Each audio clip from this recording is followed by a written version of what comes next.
नमस्कार विद्यार्थी मित्र हो, मी प्राध्यापक किशोर मेंढे, अर्थशास्त्र विभाग प्रमुख, डॉक्टर बाबासाहेब आंबेडकर कला वाणिज्य व विज्ञान महाविद्यालय, सुरतोली, लोहारा. BA अंतिम वर्षाच्या 5व्या सेमिस्टरला आजच्या तासिकेला आपण भूमी, ज्यालाच आपण निसर्ग म्हणतो, त्याची लक्षणे किंवा वैशिष्ट्ये अभ्यासणार आहोत. तर भूमीची किंवा निसर्गाचे वैशिष्ट्य बघत असताना पहिलं वैशिष्ट्य बघूयात आपण निसर्गदत्त देणगी. तर भूमी ही मानवाला निसर्गाकडून विनामूल्य मिळालेली आहे. यामध्ये शेतजमीन, नद्या, पर्वत, जंगले, लोखंड आणि कोळसा इत्यादी गोष्टी निसर्गाने मानवास फुकट दिलेल्या आहेत. त्यासाठी मानवास कोणत्याही प्रकारचा त्याग करावा लागला नाही. असे असले तरी आज शेतजमीन, खनिज यासारख्या वस्तूंसाठी किंमतही द्यावी लागते आणि यामागचं कारण असं आहे की या वस्तूंचा जो पुरवठा आहे तो पुरवठा मागणीपेक्षा फारच कमी आहे. आणि ज्याच्या मालकीची शेतजमीन असेल, खाणी असतील, खनिजे असतील, हे लोक पैसा घेतल्याशिवाय आपल्या वस्तू दुसऱ्यांना अजिबात देत नाही आणि त्यामुळेच त्यांची जी दुर्मिळता आहे आणि म्हणूनच त्यांना मूल्य द्यावे लागते. सूर्यप्रकाश आणि हवा या गोष्टी निसर्गाची देणगी आहेत आणि तथापि ह्या ज्या सूर्यप्रकाश आणि हवा आहे ह्या वस्तू प्रत्येकाला पाहिजे त्या प्रमाणामध्ये विनामूल्य मिळू शकतात. भूमीमध्ये उपयोगिता तर आहेच, परंतु त्याचबरोबर तिच्या काही घटकांना जसं की जमीन, खाणी, खनिजे ज्यांच्याजवळ आहेत ते लोक पैसा घेतल्याशिवाय आपल्या वस्तू दुसऱ्यांना देत नाही आणि त्यामुळे त्यांची दुर्मिळता आहे. म्हणूनच त्यांना मूल्यसुद्धा द्यावे लागते. सूर्यप्रकाश व हवा या गोष्टी निसर्गाची देणगी आहेत आणि त्यामुळेच प्रत्येक वस्तूला पाहिजे त्या प्रमाणात विनामूल्य मिळू शकतात. त्याचबरोबर भूमी या घटकामध्ये मोडणाऱ्या सर्व गोष्टी मानवाला प्रथमतः निसर्गाने फुकट दिल्या आहेत. म्हणून भूमी ही निसर्गाची देणगी आहे असे आपण म्हणतो. भूमीचं दुसरं वैशिष्ट्य आहे भूमीचे स्थानांतरण करता येत नाही. जसे की शेतजमीन असेल, नद्या असतील, खाणी असतील, या एका ठिकाणाहून दुसऱ्या ठिकाणी आपल्याला नेता येत नाही आणि म्हणूनच दुसरं वैशिष्ट्य काय म्हटलं आपण की भूमीचं स्थानांतरण आपल्याला करता येत नाही. उदाहरण द्यावयाचं झाल्यास एक गृहस्थ आपल्या नावावर असलेली जमीन दुसऱ्यास देऊ शकतो किंवा भूमीचा मालकी हक्क बदलवू शकतो, एवढेच करू शकतो. मात्र एका ठिकाणची भूमी असेल, नदी असेल, खाणी असेल, एका ठिकाणाहून दुसऱ्या ठिकाणी तो अजिबात नेऊ शकत नाही. तिसरं वैशिष्ट्य आहे भूमीचा पुरवठा हा मर्यादित आहे. भूमीची निर्मिती मनुष्य करू शकत नाही आणि भूमीचा पुरवठा वाढवणे मनुष्याच्या आवाक्याबाहेरची बाब आहे. हवा, सूर्यप्रकाश यांचा पुरवठा भरपूर आहे. याचा अर्थ या ज्या गोष्टी आहेत त्या मागणीच्या तुलनेने जास्त आहेत किंवा विपुल आहेत. भांडवलामध्ये वाढ करणे सहज शक्य होते, भूमीमध्ये वाढ करणे मात्र अशक्य आहे आणि म्हणूनच तिचा पुरवठा जपून किंवा तिचा पुरवठा न म्हणता आपण तिचा वापर म्हणू शकतो, तर तिचा वापर जपून व काटकसरीने करणे योग्य होईल. तिसरं वैशिष्ट्य काय पाहिलं आपण की भूमीचा पुरवठा हा मर्यादित आहे. चौथं वैशिष्ट्य आहे भूमीचा दर्जा हा भिन्न भिन्न असतो. म्हणजे भूमीचा जो सुपीकतेचा दर आहे तो वेगवेगळा राहतो, भिन्न भिन्न राहतो.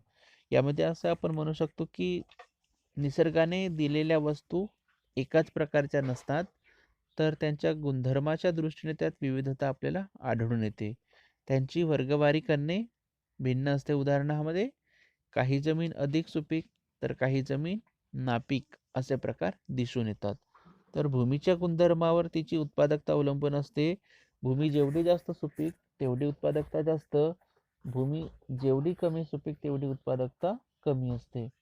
तर गुणधर्माच्या दृष्टीने भूमीचा विचार केल्यास त्यात विविधता व वैचित्र्य आढळून येते असे आपण म्हणू. तर भूमीचं चौथं वैशिष्ट्य पाचवं वैशिष्ट्य बघू आपण.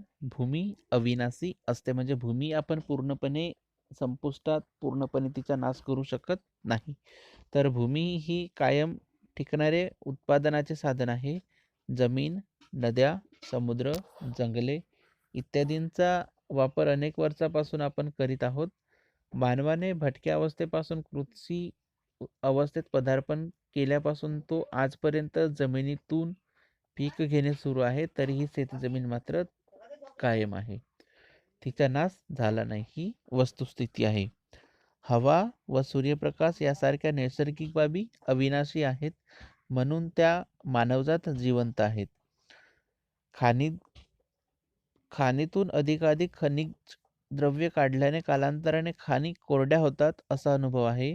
त्याचबरोबर जंगलाची लाकूड कटाई वारंवार व मोठ्या प्रमाणात झाल्यास ते जंगलच नाहीसे होते हे खरे आहे. तेव्हा खाणी, जंगले अशी काही साधने वगळता भूमीची इतर साधने अविनाशी आहेत, याबाबत दुमत नाही असे आपण म्हणू शकतो. भूमीचं 6वं आणि महत्त्वाचं वैशिष्ट्य आहे की भूमीचे वाटप असमान झालेले आहे. पहिलंच आपण वैशिष्ट्य पाहिलं आहे की भूमी ही निसर्गाची देणगी आहे आणि ती पण कशी आहे, विनामूल्य आहे. ही गोष्ट जरी खरी असली तरी भूमीची देणगी किंवा भूमीची जी ही विनामूल्य मिळालेली देणगी आहे ती सर्वांच्या वाट्याला सारख्या प्रमाणात आली असे आपण म्हणू शकत नाही. त्याचबरोबर सुपीक जमीन पंजाब, उत्तर प्रदेशाच्या वाट्याला अधिक आली, तर रेताळची जमीन आहे ती राजस्थानच्या नशिबात आलेली आहे. तर निरनिराळ्या भागात पाऊस देखील विषम प्रमाणात पडतो.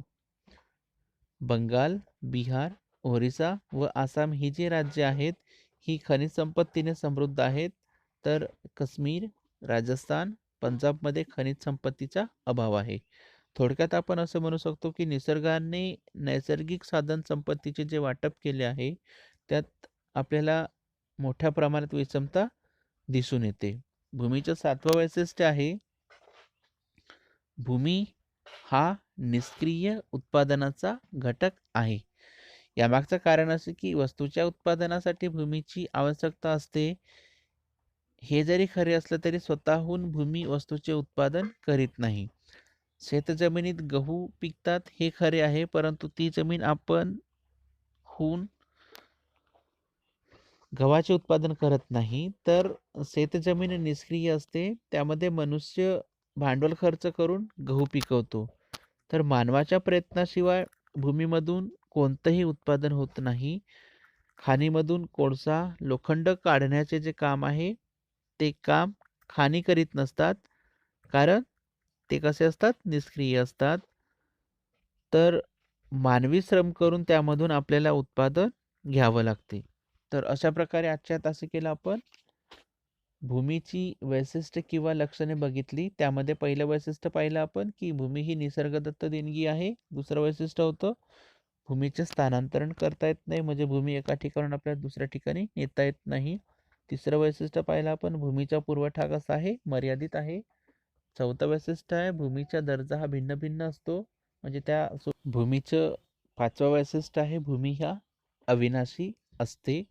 भूमीचं 6वं वैशिष्ट्य पाहिलं आपण की भूमीचे वाटप असमान झालेलं आहे. आणि 7वं वैशिष्ट्य होतं भूमी हा उत्पादनाचा निष्क्रिय घटक आहे. यानंतरच्या तासिकेला आपण उत्पादनाचा जो दुसरा घटक आहे तो बघूया, आणि तो घटक आहे श्रम, ज्याला आपण लेबर सुद्धा म्हणतो. तोपर्यंत धन्यवाद.